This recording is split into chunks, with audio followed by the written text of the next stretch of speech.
Welcome.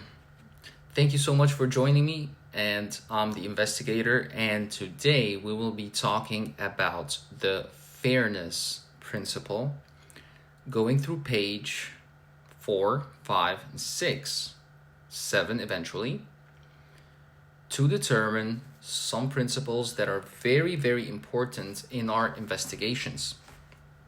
And to be clear, as always, I hope you enjoy this, and if you see any benefit to you, make sure that you subscribe and like.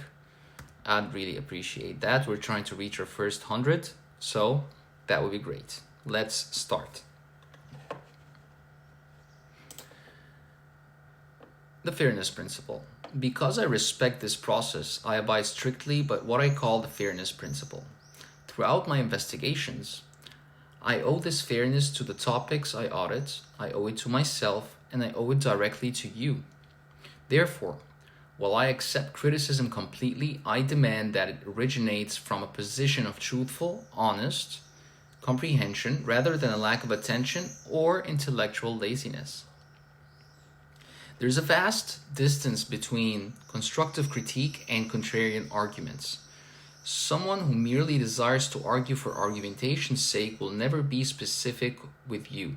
They will say something vague like, "It seems incomplete to me," or "I didn't really understand this point." Those statements are valid observations, but they instantly beg the question, which part exactly failed to register? Was it a lack of explanation on my end, or was it a lack of attention on yours? Paying close attention is absolute minimum baseline required to criticize any topic. Whether in philosophy, wisdom, science, economics, if you can tell me the system is incomplete, I challenge you to be specific, point to the broken logic, name the missing variable, and I will gladly accept the critique and adjust the forge. But if you say, "I don't know why it just feels incomplete," or "that just doesn't make sense," try to be more specific. These rigorous conversations are vital. When people in my inner circle confront me with sharp questions, I am forced to articulate and expose the mechanics that I may inherently understand or have already integrated through my life experiences. Because the observer has not lived the exact timeline, their structural questions act as a powerful catalyst. They force the comprehensive, deep understanding out in the open, allowing the system to expand and matter. So questions are very much welcome. Actually, conversations and questions and the way we question information and its validity or demand further explanation is very important. I had a teacher that said the student with the most questions usually is the smartest one, not the dumbest one. So that is a very important metric that I know that whoever's paying attention or trying to really understand and grasp the concept will definitely have a lot of questions about it, and shows where exactly they're paying attention and where does it deserve further explanation from my part. The paradox of categorization. I am entirely aware that what I am writing is intensely difficult to categorize. It does not fit neatly onto the standard shelves or modern bookstore. It is not nihilism, it is not existentialism, it is not a standard spiritual guide. Is it a self-book, a philosophy text, a structural framework manual? It's actually a mix of all of those. This difficulty of categorization can be its greatest downfall or its most ultimate asset. I did not choose this path to make the text difficult for the reader. I did it because great literary works share a common blueprint. They are usually specific in their mechanics, yet they cover enough ground to be universally applicable across different domains of human life. Consider Sun Tzu's Art of War.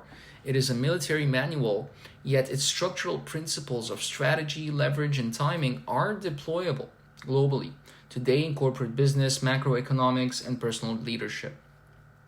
If a concept holds through different timelines and situations, it consequentially can prove itself as a framework.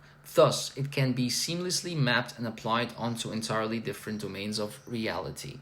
And to bear in mind in order to talk about different dimensions of humans, talking about the kairos, the inner world, and the cosmos, the outer world, although there is a framework, there are a lot of, let's say, we come across a lot of existential questions, a lot of we touch on different subjects, on different thought schools. But the idea is not just to make you think, but also to give you a practical manual and a framework that you can use. So that was very important to me as I was writing this. And again, there were a lot of times in my life where I had arrived at a solution to a certain problem, and then just life has this way of making us forget how we solved certain situations. So primarily I wanted to put it on the record on how I had solved certain situations before to help me through my journey. So this is a type of work that you can call somewhat self-reflected. So it is a type of self-reflection, but it's also a reflection on the world. So I'm not just offering solutions or frameworks to resolve certain inner aspects, but also outer aspects. So that's why these frameworks can be adaptable to many things. The work is inherently paradoxical. It must remain focused and compressed. Yes, it must remain focused and compressed, yet it must be universally applicable. And I accept this. I understand what it does to the work in terms of mainstream focus and metrics. And hey, if I was doing something commercial, I would not definitely name it kitab. I would not definitely talk about the frameworks the way I talk about them. I would basically make like the 12 principles of modern business or marketing, something a lot more catchy. But I chose to do it this way as it is a launchpad for future ideas as well. It can be customized eventually, but for now I just want this to be a launchpad for us, to help me and to help you, and to also put my self-reflections on paper, and to put these solutions I had already applied to problems I had in the past, so that I don't have to repeat the same mistakes again. And this is very important.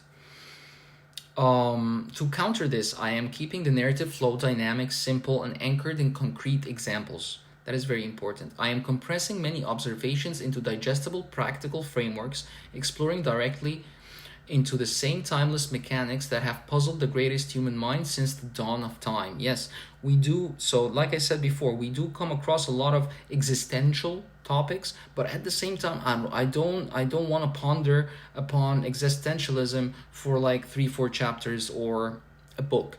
That's not my idea here. It is important to make the right questions, but at the same time, being able to sit, let's say, in a quantum state or between two states where both can be true, and sit with that solution until something more concrete from our life, a certain moment, a certain epiphany, a certain discovery that you make about yourself, which will actually allow the solution to arrive naturally to you.